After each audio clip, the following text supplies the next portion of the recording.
지가방 안엔 굳은 다짐이 the backpacker 우리는 backpackers yeah we the backpacker 내가 묻은 신발이 바래져도 backpacker 우리는 backpackers 출발은 언제나 겁없이 시작부터 맨발 내 눈에 싹 다 basic 보다와의 step pipe 펴진 내 black tie 프로젝트만 necktie. Perkenalkan, nama saya Zikri dengan NIM 2430103075. Baiklah, saya sini akan menjelaskan pengertian kurikulum. Pengertian manajemen kurikulum merupakan substansi manajemen yang utama di sekolah yang berupaya agar proses pembelajaran dapat berjalan dengan baik dengan tolak ukur mencapai tujuan oleh siswa yang mendorong untuk menyusun dan terus-menerus menyempurnakan strategi pembelajaran. Manajemen adalah seni dalam menyelesaikan pekerjaan melalui orang lain.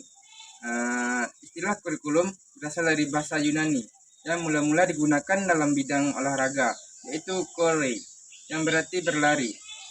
Dari istilah dalam dunia olahraga, kurikulum kemudian dipergunakan dalam dunia pendidikan.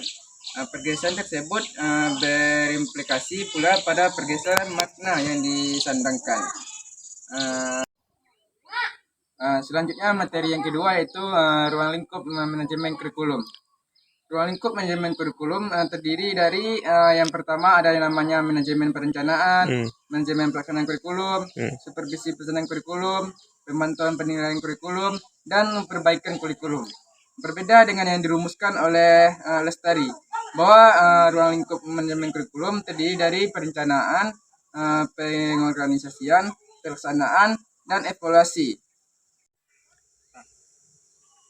Apa sih yang dimaksud dengan perencanaan kurikulum itu? Perencanaan kurikulum adalah merupakan rangkaian kegiatan pertama dalam proses manajemen. Dan pengorganisasian kurikulum itu adalah proses mengatur, mengalokasikan, dan mendistribusikan pekerjaan, wewenang, dan sumber daya di antara anggota organisasi. Dan pelaksanaan kurikulum ini adalah implementasi kurikulum, merupakan pelaksanaan program kurikulum yang telah dikembangkan dalam tahap sebelumnya. Dan yang terakhir itu evaluasi kurikulum. Evaluasi kurikulum itu adalah suatu proses sistematis dari pengumpulan, analisis, dan interpretasi informasi data untuk menentukan sejauh mana siswa telah mencapai tujuan pembelajaran. Assalamualaikum warahmatullahi wabarakatuh. Perkenalkan, nama saya Rizka Ulia Khairani dengan NIM 24301063. Di sini saya akan menjelaskan materi selanjutnya yaitu model-model kurikulum. Baik, di sini saya akan menjelaskan model pengembangan kurikulum.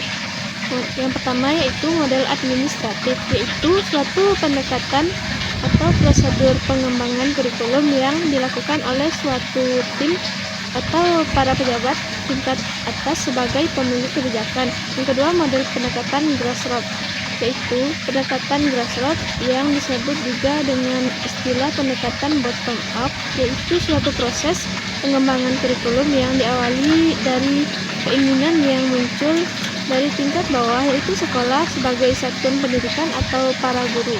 Yang ketiga ada model BCOM, memiliki 5 bagian pembuat keputusan, yaitu yang pertama memutuskan arena atau lingkup wilayah pengembangan kurikulum. Yang kedua, menetapkan personalia atau tim para ahli kurikulum. Yang ketiga, tim menyusun tujuan pengajaran kurikulum dan pelaksanaan proses belajar mengajar. Yang keempat, implementasi kurikulum. Yang kelima, evaluasi kurikulum. Lalu ada model perencanaan masalah. Selanjutnya ada model pemecahan masalah, yaitu perkembangan kurikulum merupakan perbuatan sosial. Dari sisi proses kurikulum, model ini sudah melibatkan seluruh komponen pendidikan yang meliputi siswa, orang tua, guru, serta sistem sekolah.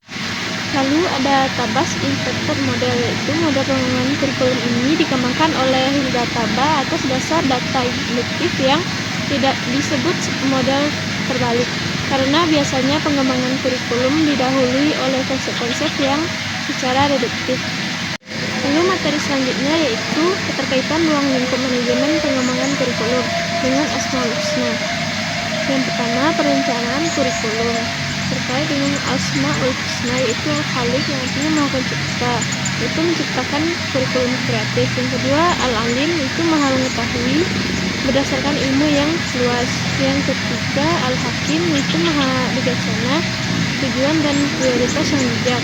Lalu Al-Jami', maha mengumpulkan, menggabungkan berbagai ilmu. Lalu yang ketiga, implementasi kurikulum.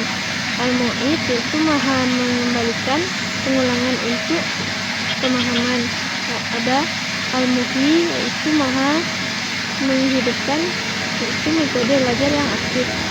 Terusnya ada Al-Mubdi, yaitu maha memulai, yaitu inovasi dalam pelaksanaan evaluasi kurikulum.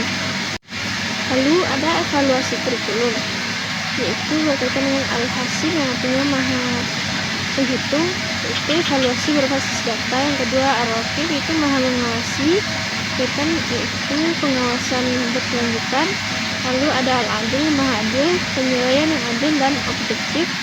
Lalu yang terakhir ada perbaikan kurikulum, yaitu Al-Muslih, maha memperbaiki, perbaikan terus-menerus.